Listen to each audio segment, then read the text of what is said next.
Matod sa Indo, kang Department of Environment and Natural Resources, Regional Office No. 5, ang programang Kapalibutan Ta at Tamanon Ta. Kapalibutan Ta at Tamanon Ta. Programang magtataunin informasyon asin kaaraman, manungod sa satuyang kapalibutan, asin sa mandato kang Department of Environment and Natural Resources. Kapalibutan Ta at Tamanon Ta. Ngunyan, ang sa Indong makakaibahan.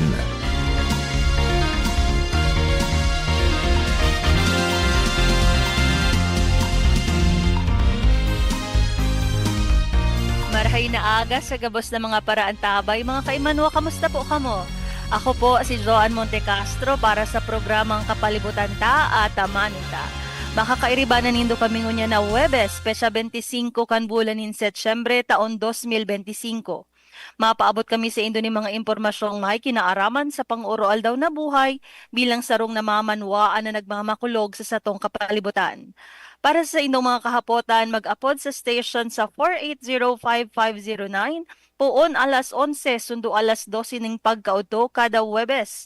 O sa CP number man po ni Globe 0917-7984-808. Ulitin ko po 0917-7984-808.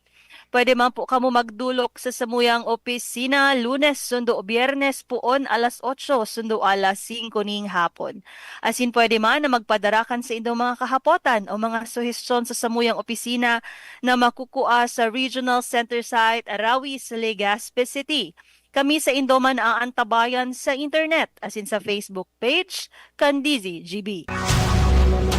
Ang DENR Ngunyan. Ang DENR Ngunyan. Mga pangyayari asin aktibidades sa implementasyon kan mga programa kan Department of Environment and Natural Resources, lokal asin nasyonal. Anion ang sa Indong tagapagbareta.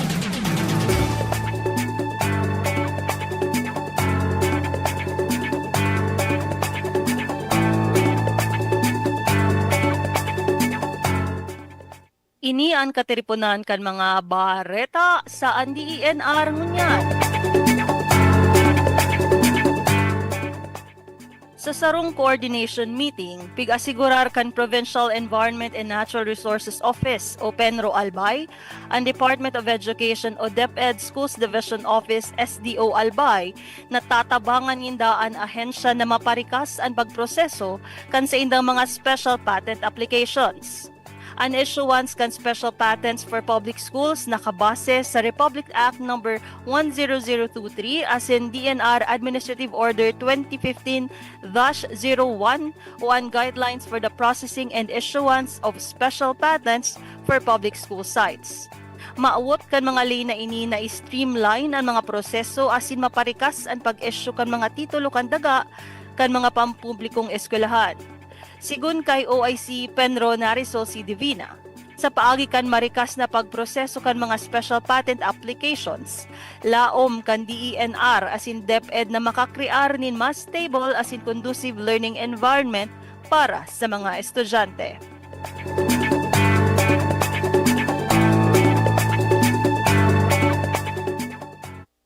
Sa ibong nalado sa pagselebrar kan International Coastal Cleanup o ICC Day 2025, ang DENR Bicol kaibaan Penro Albay pinanginotan ang sarong Information, Education and Communication o IEC campaign sa Manito Central School, Barangay Itba, Manito Albay kasuhapon Setyembre 24, 2025.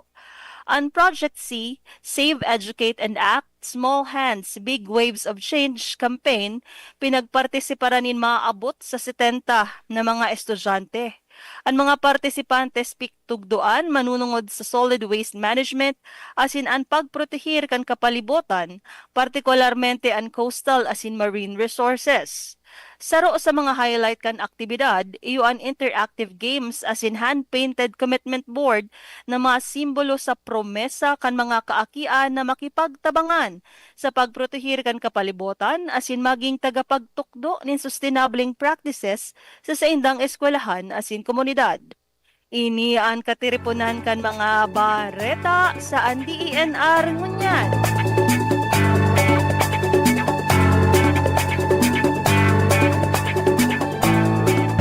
Kapalibutan ko, namumuktan ko. Kapalibutan ko, namumuktan ko.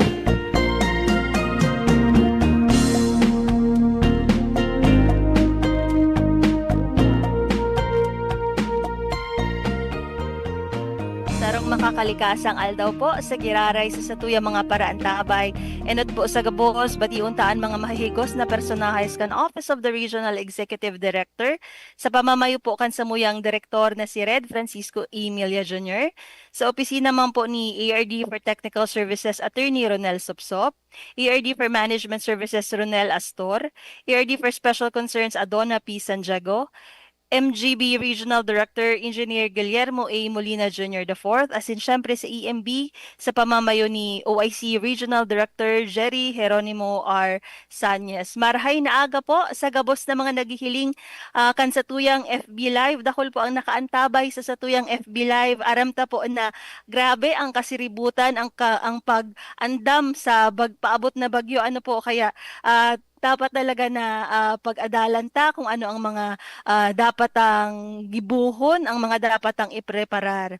So, good morning po sa gabos na mga nagadangog kang satuyang programa.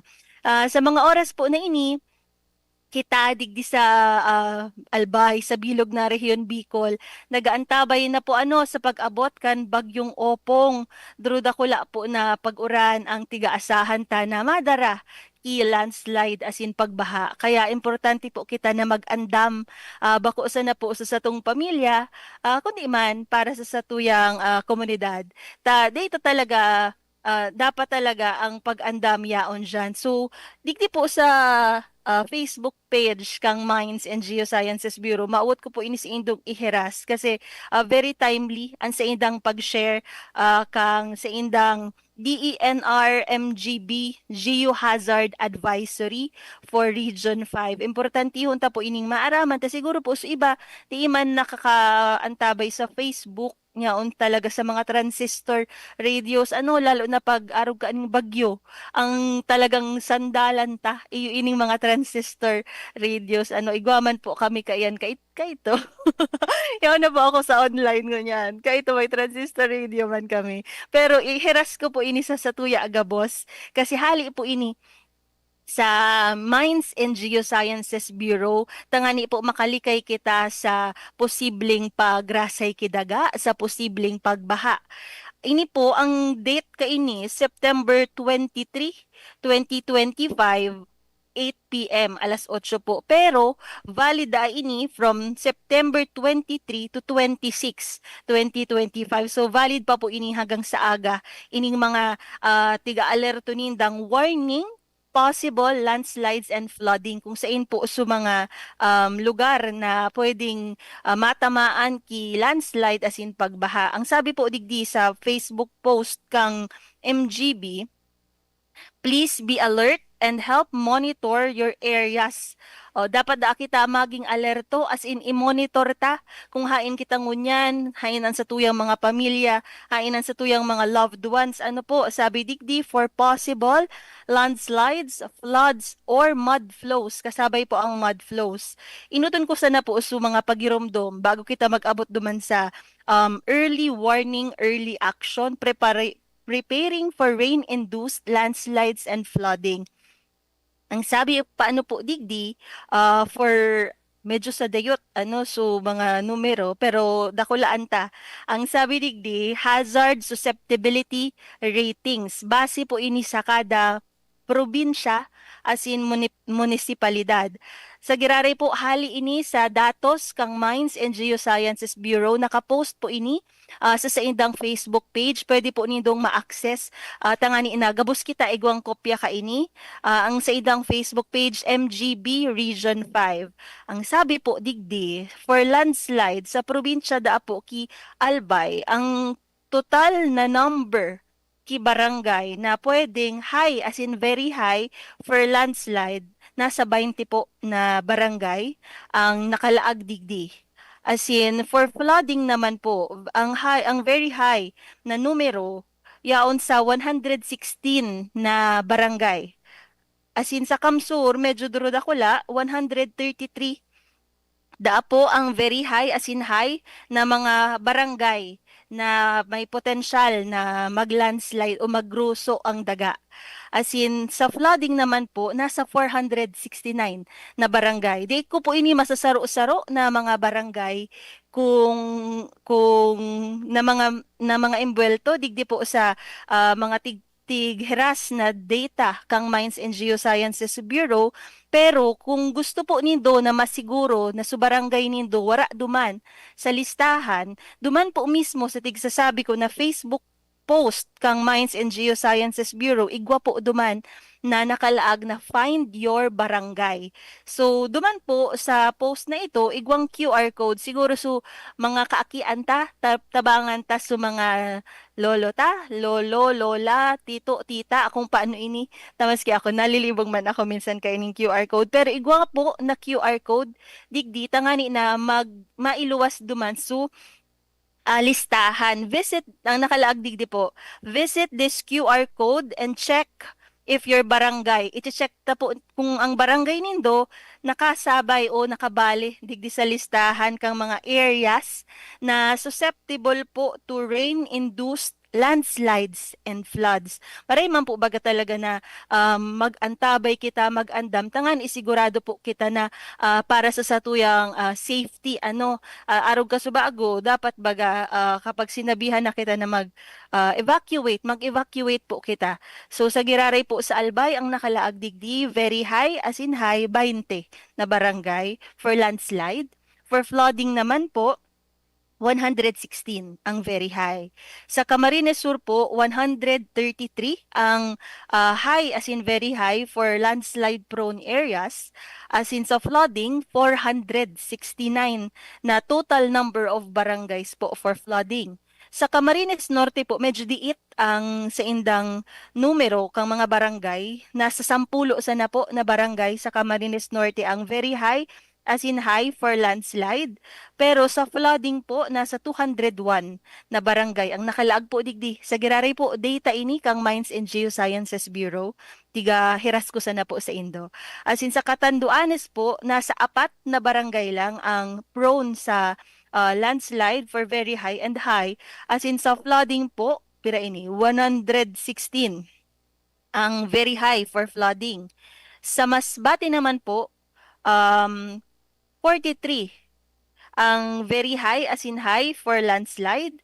As in sa flooding, medyo drudakula, 308 po ang very high na flooding for total number of barangays sa Masbate. Actually po, digdi sa datang ini, may table na maiilig nindo so number kang high, moderate, igo din po ki pati sa flooding, igwang very high, high as in moderate. Kaya mas maray po na bisitahon ta ang sa indang Facebook page, tangan mailing ta ang listahan talaga kaining mga barangay na imbwelto digdi sa mga prone sa landslide as in flooding.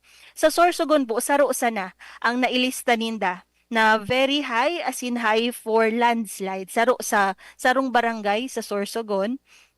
Pero sa flooding po, nasa 287 na barangay ang prone sa flooding na very high. Kaya po sa Giraray, pigpapagirumduman mi po kamo na kung kamo nasa naka-star sa barangay na tig-identify kang Mines and Geosciences Bureau. Ta ini po pinaluwas nindang data na sabi digdi, warning, possible landslides and flooding. Maging alerto da po kita, as in i-monitor ining mga areas na ini. Bako na po sa landslides, floods, pati mud flow. Ano po?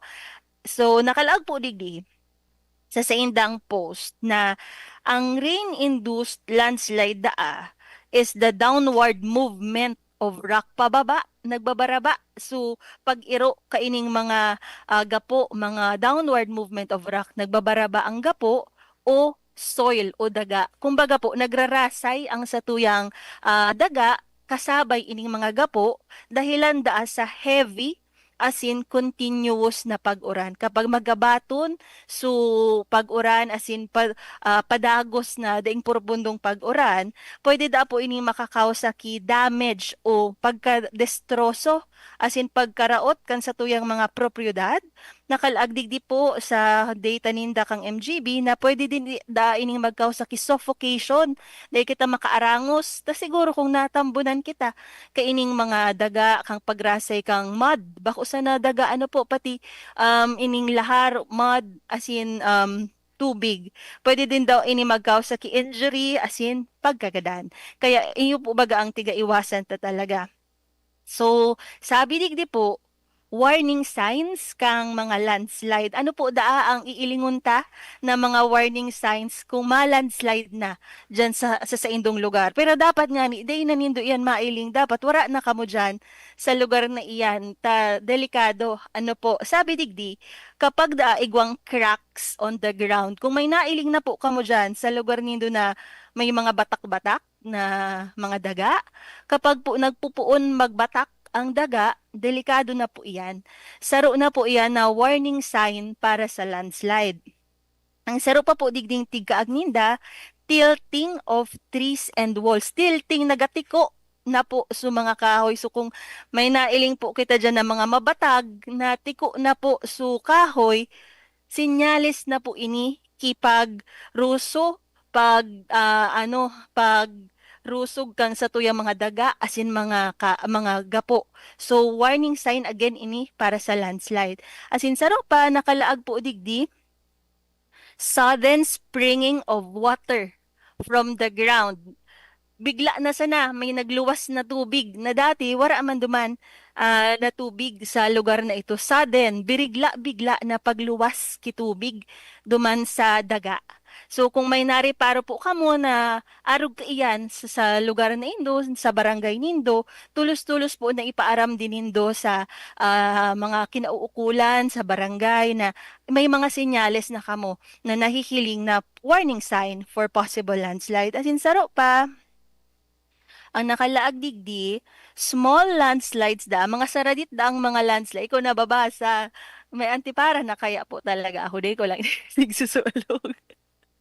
Sabi digdi, small landslides can be seen as bare patches on hillsides. Kung may mga nailing da po kamo na lugar na may patsi-patsi na, kapag arog da ka ito na may mga patsi-patsi ang lugar, pwede da yan magkausa ki mga surosaradit na landslide. Pero aram ta po baga na maski anong kasaditan ka iyan, basta kung nagdaguso na ang ura, nagdaguso na ang urulog kang mga rocks as in mga sediments, talaga po na makakausa na ini ki landslide. So ulitin ko po, kapag may crack na duman sa daga, kapag natitiko na po, natitilt na ining mga kahoy, as in kapag da po bigla na may tubig na nagluwas duman sa ground o duman sa barangay nindo, bigla may source of water na wala man talaga duman na tubig, kaito, delikado po yan.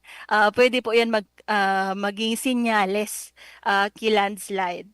Kapag naman da po, ini naman, saro digdi nakalaag, paano da kita magiging safe? Sabi kang MGB para sa mga landslide. Abo ta po iyan, dapat gabos kita safe, gabos kita nasa maray na kamugtakan, makatapos ka ining bagyong opong. Paski po sa mga ayam nindo, sa mga ikos nindo, i-safety taman po ta pamilya ta na iyan. Kung nagbabantay iyan sa arong nindo, ilaog man po nindo. Syempre, kung halimbawa may landslide talaga, pati ining sa tuyang mga pets, pwedeng madanyaran as in magkaigwang injury. Igwadigdi pong comment si Sir Gerald Aranya.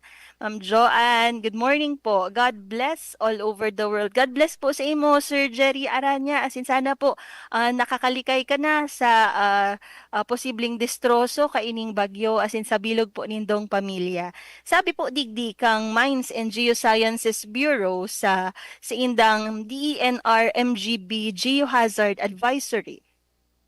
Ang dapat daapong gibuhon now. Sa ngunyan po, anong oras na? 11:24. Dapat daati gagibutan na ini.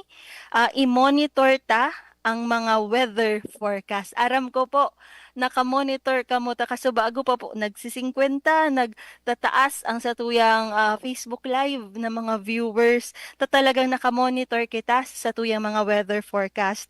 Sabi po, digdi, prepare a go bag with essentials. Iguana po ba kamo kaining go bag na tigsasabi na dapat po ang sa base sa kuyang training kaya kaito po may go akong opisina na taga DRR talaga ang dapat ang nyaon sa laog kang go bag igwa kitang tubig asin pagkaon na dai po basta-basta nararaot igwa po kita dyan na sardinas o tuna flakes and oil, iyo kaya po sa kuya, tuna flakes and oil sa binakal ko, para na masustinir ang sa tuyang pagkaon.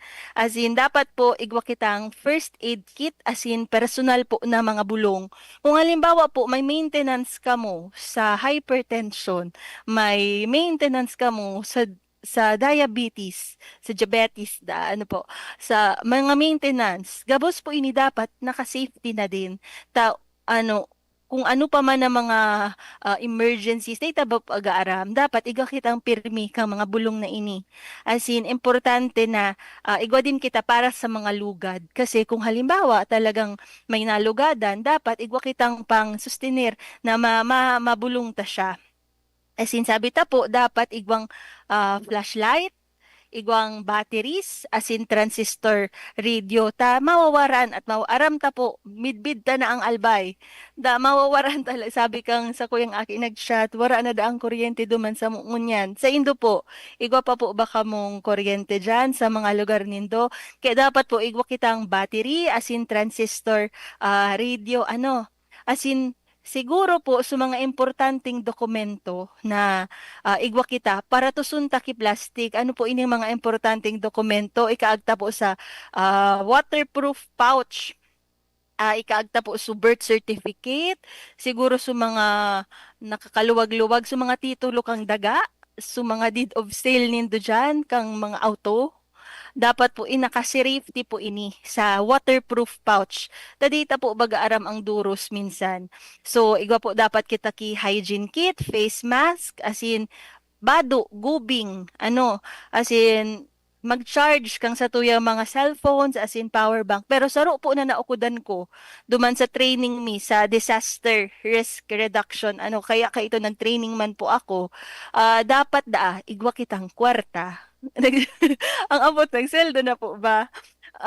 Pero dapat po, ideally, igwa po kitang kwarta na ikakaag duman sa go bag ta pag-arog po kaya da ka ini na mga disaster di madali na maka-withdraw sa mga machines sa mga ATM kaya dapat po talaga kung kaya makasecure man po kita na maski diit na makaka-survive kita sa arog ka ini na mga disaster. So balikan ko po suppose kang MGB sabi kang MGB digdi sa geohazard advisory ninda alat lang bago kita mag diretsyo digdi sa flooding naman po na pataratara na reminders kang Mines and Geosciences Bureau ta igo din po sinda na mga warning signs for flood-prone areas. Tigluwas po ninda ini sa giraray sa Facebook page kang Mines and Geosciences Bureau.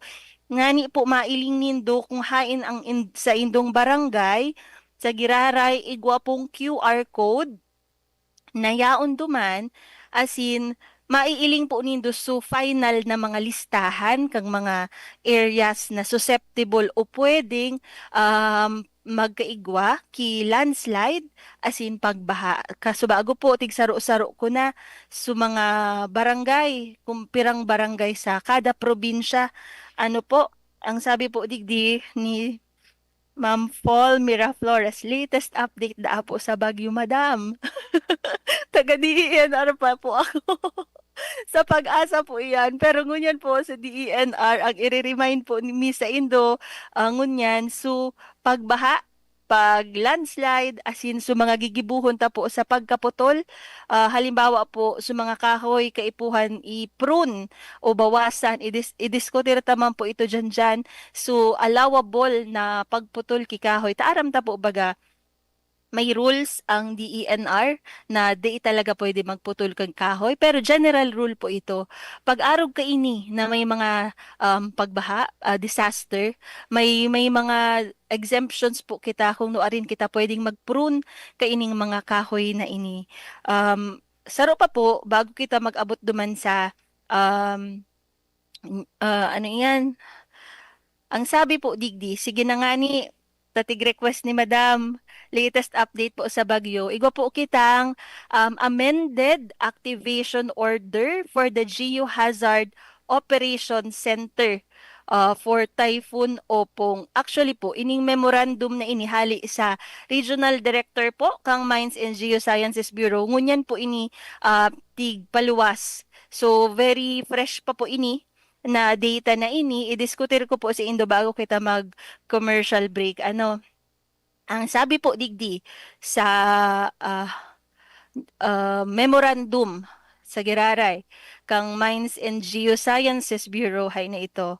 Ang sabi po digdi, batay daa po sa Tropical Cyclone Threat Potential Forecast. Alat sana. Nawara ba ako? Dayman, uni papalan. Sige po, base po digdi sa threat, batay sa Tropical Cyclone Threat Potential Forecast, kan pag-asa na iniluwas po kang ika-22 Setyembre 2025, sarong Tropical Cyclone like Vortex o TCLV ang namataan sa silangang bahagi kan Philippine Area of Responsibility. As in, inaasahan da po ini na malaog sa nasyon. Ayon po sa ulat, ito ay kikilos patungong Visayas, as in katimugang Luzon, na may mababa hanggang katamtamang posibilidad na maging ganap na bagyo. Pero kapag po ito ay tuluyan na daang naglaog sa PAR, papangalanan na itong bagyong Opong. Inaasahan ng pag-asa ang katamtaman hanggang malalakas na pag-ulan sa Bicol Region mula ika-25 hanggang ika-26 kan Setyembre 2025. So ngunyan po ini, ano na ngunyan, 25 hanggang sa aga po. Ayon da po sa Geohazard Operation Center kang Mines and Geosciences Bureau, as in batay po sa pagsusuri ng nakalipas at inaasahang dami ng ulan mula sa satellite data, may posibilidad po ang pagguho ng lupa sa ilang lugar. Kaya naman po patuloy ang mahigpit na pagbabantay. Tigtagalog ko na po, in English talaga ining post ninda. Tabaka, mas madali sa buton pag ninagalog ta po. Dahil dito, ang Geohazard Operation Center ay aktibong mag-ooperate o operational po ang Geohazard Operation Center mula 24 hanggang 27 kan Setyembre, alinsunod da po sa indang Manual of Operations. Kaya naka-standby po ang ining ARGAT hanggang sa may mga na-deploy din po na mga empleyado. Arog po kasubago kang sabi sa news kay ni Sir Mark kasubago bago ining programa ta. So mga agencies, mga ahensyas kang gobyerno magiging parte na kang DRR, magiging kasabay sinda sa Geohazard Operation Center, magiging kasabay sinda sa DRR. Ano po? Sabi digdi ni Ma'am Quartri Desechete. Ma'am, ano pong update sa bagyong Opong? Watching from Laguna. Iyo nga ni po ini natiga-update ta kamo na sa paglaog po kang bagyong Opong, igwa po na mga lugar digdi sa Bicol Region, tigsaro-saro ta po so mga posibleng matamaan kang bagyo na makausa kipag landslide, as in baha sa mga lugar na ini, as in makakukuha po nindo ang mga barangay, listahan ka mga barangay na ini sa QR code na yaon po duman sa Facebook page kang Mines and Geosciences Bureau. So time check po, it's 11:33 in the morning. An oras hatod sa Indokang. Artisan Joint Supplement. Bumabagal ang galaw dahil sa joint pain at arthritis. Mag-Artisan Optin Lutein Capsule. Alagaan ang paningin sa tulong ng Optin. Kitang-kita ang kalusugan ng mata. Plemex for Kids. Mommies, agapan agad ang ubo at plemang nakabara. Pambatang lagundi. Plemex! Plemex. Pag may ubo o hika, Plemex agad. Basta lagundi, Plemex! Liver Aid Silimarine Capsule. Ang good drinks at good food, perfect combo. Isama pa ang Liver Aid. It's liver lover, boys! Red Horse Super, ang shot ng tropa. DENR Antabay. DENR Antabay. Sa Giraray Diyos, marhay na aga po, sa gabos na paraan tabay kan sa tuyang programang Kapalibutan ta at Amanon ta. Sa ngunya na aldaw po, pigdidiskutir ta ang pinaluwas na Geohazard Advisory kang Mines and Geosciences Bureau sa indang Facebook page na kung saan yaon po duman solistahan kang posibleng mga lugar o sin mga barangay sa bilog na Rehiyon Bicol, kada probinsya po na posibleng tamaan ki landslide as in flooding. Kaya po sa pag-andam, kaipuhan tang maaraman kung kaipuhan tang mag-evacuar kung kabilang kita duman sa mga lugar na delikado. Ano po, sabi digdi sa post kang Mines and Geosciences Bureau, ang flooding da po nangyayari kapag usually ang dry land naging covered ki tubig because dahilan sa ang ining mga river, mga lake as in dagat nag-overflow. So nagsobra ang tubig sa mga bodies of water na ini. As in ang pagbaha po, sabi digdi, pwedeng makakaos sa destroso sa satuyang salud, electrocution, pwede po kitang makuryente kasi igwa po bagang nagiging mga live wire na napuputol na pwedeng magduman sa tubig as in makakausa ki pagkakuryente. Kaya akong nagadaguso na ang uran, di na po kita magluwas na pwede po kitang makasapar pa ki mga live wires as in makuryente kita. As in pwede din da po ini magkausa ki mga helang, pagkalunod, as in syempre eventually kung talagang grabe, pagkagadan. Ang sabi po digdi kang Mines and Geosciences Bureau, ang mga flood-prone areas da po, iyo ini ang mga lugar na may mga sadarayot na river na biglang ma-join sa darakula, mga low-lying na mga lugar kung saan may mga rivers, ano po, may mga dagat, as in swamp, as in mga river banks na nagsusurobra ang tubig. Sa ngunyan po, ang sabi digdi, paano kita? Just in case, yaon kita duman, paano kita makakasurvive? Pinakainot sa gabos. Pag sinabi kang si indong LGU na mag-evacuar. As in, dapat po talaga kita magduman, move to a higher ground, magduman kita sa mas alangkaw na lugar. As in, di po kita cross ki mga lugar na flooded na sa Facebook po may naiiling ako minsan daguso na sa tubig tigtawid pa sumotor di inanod delikado po ito sarusa na po ang buhay ta kaya pangalagaan ta po iyan as in dapat po i-off ang mga electricity as in gas valves iyo mananggad data ini na minsan na-off ang mga gas valves. Sabi naman po digdi seek necessary medical care kung kamo po na natamaan kaining bagyo as in pagbaha. Sabi ko po kasubago saro pa sa ididiskutir ta tungkol po sa pruning. Kasi saro po bagay na concern na matutumbahan ngaya so arong kang kahoy na pwedeng maraot ang arong or maraot sa mga electricity lines dahilan ta makusog nga ni ang paros. So as a general rule talaga po ang satuyang batas, ang tigsasabi ta sa satuyang batas, ang tree pruning po ang igwa kita ang tigaapod na forestry code. Iyo po ini ang PD 705 na kung saan tigsasabi po kan sa tong forestry code na bawal ang magputol, maggather, as in magtanggal ki mga kahoy sa mga public forest, mga nawara po na permiso hali sa DENR. Iyo po ini ang general rule. Bawal po kita magputol. Kimaski anong kahoy, basta wara kang permit.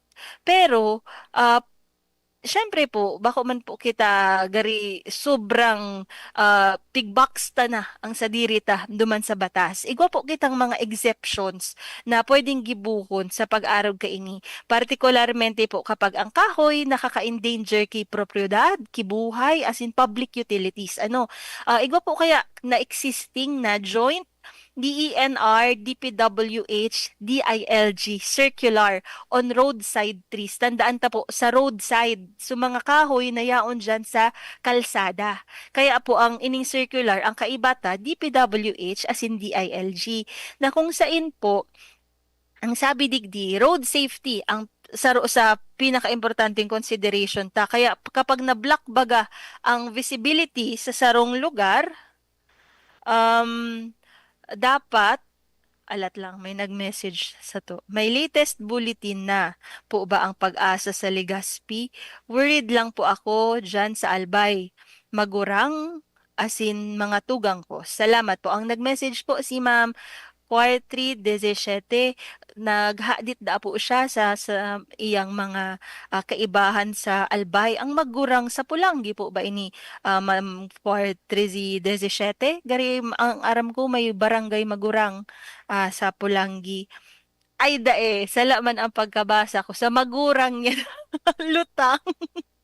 Sa magurang niya, parents niya, as in mga tugang, lutang na kakaisip kaining bagyong ini. Pero gabos po kita naghadit.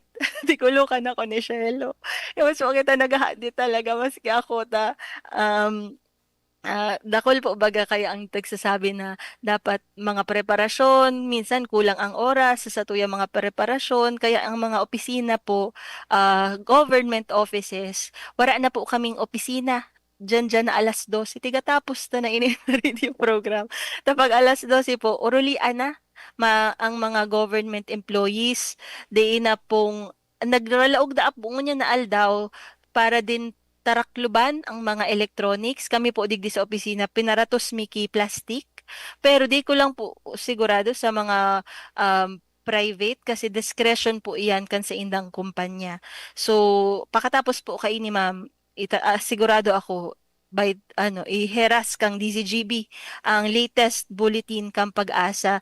On our end po, kami po nasa DENR, ang pigaheras mi po sa Indo so mga risk sa pag-landslide. Dakulon po baga kaya na mga lugar na may mga risk sa landslide as in pagbaha, iyo po ang piga ulit-ulit mi sa Indo na ilingon po nindo ang sa Indong barangay duman sa QR code na pig-provide sa Facebook page kang Mines and Geosciences Bureau. Taabo mi po na may casualty, di iyan magayon na pangilingan sa tuya. Dapat po warang makukulugan, warang magiging casualty. Kaya pagirumdumi po kung hain ining mga lugar na ini, asin ano ang mga dapatang gibuhon. Asin kasabago po tigheras ko so manunungod sa pagputol kikahoy. Pwede po kitang mag-pruning ki mga kahoy dahil lang sabi ta nga ni may exception to the rule itong circular kang DENR, DPWH as in DILG na pwede po na magbawas ki mga sanga, ki kahoy basta po kung nakaka-abstract ini pwede ining ialion. As in, pero pwede po kita mag-coordinar sa mga lokal na pamahalaan na igwa kita through their engineering. So, minsan po naiiling ko dyan talagang sa mga engineering department, igwang mga truck, nag-approve na din po talaga sinda tangani na magkaarali ini. As in, igwa pa po kitang may batas po paano kita sa energy regulation na kapag ang kahoy nagtatama duman sa mga power lines, delikado po ito. Ito po susaro nagiging kausa kang pagkaputol kang mga energy lines na pwedeng makakuryente sa satuya, may maagihan mo iyan tapos live wire pala, na kuryente ka, dumog, may tubig. Kapag po bagat may tubig, nakakakuryente. Kaya po, tangani na ining mga electricity infrastructure, di makathreaten sa mga sa satuyang salud, sa satuyang lawas, tigaalaw po ini kang batas. May batas po kita na nagaalaw na mag-pruning. Tangani na maklear ang mga kahoy ta within the row, within po duman sa power transmission lines. Tangani na maibitaran ang aksidente. Pero ang apot ta po, paano ta masabing pruning ito? Paano ta masabing kumbaga cutting ito? So dapat po pag 25 to 30% kang kahoy ang tig-ali mo, pruning pa ito. Pero kung tinanggalan mo siya ki more than 30% kang kahoy, may chance na magadan ang kahoy na ito. Abutan man po nakita buhay, so kahoy ginadanta. Kapag more than 30%, pwede na po kaya na magkailang ang kahoy. Di na po siya, kang elementary po baga kita tiga-discuss. So, photosynthesis, duman kita so parang sa mga leaves, duman nakakakuha ki pagkaon ang mga kahoy. Pag sinobrahan ta kaya ki ali o bawas ki 30%, di na sinda ka itong photosynthesis na pigsasabi, magagadan, magkakahilang ang kahoy. As in po, kapag naman gurang, bako man, pag gurang mo na so kahoy, di pwedeng 30%, nasa 20% sa nadaa po ang pwede tang ibawas. Darog man po baga kang mga tao pag medyo nagkakaedad na mas delicate din ang ang salud ang sa indang health. Arog din da po ka ito ang kahoy. So allowed po ini na mag-pruning kita basta po nasa 25 to 30% sana kang lawas kang kahoy duman sa mga sanga, sa mga dahon. Pero di po malampas na 20% kapag gurango na so kahoy. So, iyo po ini ang satuyang mga pagirumdom hali sa DENR, hali sa Mines and Geosciences Bureau. As in, sigurado po ako ang satuyang Philippine Disaster Risk Reduction Management Act. Saruman po ining batas man na nagproprotehir sa satuya. Kaya dapat po talaga na sundon ta ang mga regulasyon na igwa kita. Sabi, digdi po sa memorandum na pig-issue kang Mines and Geosciences Bureau na sabi kong amended activation order for the Geohazard Operations Center for Typhoon Opong. Sa Giraray po, ang sabi digdi, base sa monitoring kang mga accumulated rainfall, as in forecast po kang accumulated satellite rainfall, both po kang MGB Geohazard Operation Center as in kang disaster risk reduction, ang rainfall po is enough to initiate landslide. So, sa Giraray po, ang rainfall is enough to initiate landslide in some areas. Kaya po kita mag-andam kung hain po ang mga lugar tangani inaday po kita matamaan, madestroso, magkaigwang injury o kung ano pa, padabaon tapuan sa tuyang sadiri, padabaon tapuan sa tuyang mga pamilya na makalikay na makahali sa peligro na dara kaining typhoon Opong. Dapat po sa sunod na radio program next week, yaraon po kita gabos, diing nadanyaran sa tuya ang mga propriedad maasigurar ta. So siguro, digdi na po matapos ang sakuyang programa, ang satuyang programa sa kapalibutan ta at amanon data. Aram ko po, dakol na mga messages ang nagaabot digdi sa satuyang Facebook na nag-aarapot din kang mga update kang mga latest bulletin po sa bagyo. Magantabay po kamo sa mga transistor radios nindo, i-tune in nindo sa DZGB. Iyo din talaga ang tune inan ko, ang follow ko ta ining programa ni na Sir Henry Gabos Completos Recados na tangani na makuata ang tamang impormasyon. So sana po na sabutan ta sa pagirumdom kang Mines and Geosciences Bureau manunungod sa posibleng pagbaha, posibleng pagrasay kidaga na makalikay kita. Asin sa Giraray igwa po duman na QR code para sa mas detalyadong mga barangay. And so pagirumdom ta po sa pruning na nakuaman po na may oras pa po kita mag-prune ngunya na pag-urulian na alas 12, pwede pa po kita mag-asikaso kang mga kahoy na babawasan tatangani na di makadanyos sa mga properties, lives as in health kang kada saro. So sa Giraray po, ini ang satuyang naging programa. Ako po si Joan Mariscotes. Sa irarom po kang liderato kang samuyang maigos as in matibay na Regional Executive Director na si Red Francisco Emilia Jr. Ini ang satuyang naging programa, kapalibutan ta at amanon ta. Sa indong nahinanyog ang programang Kapali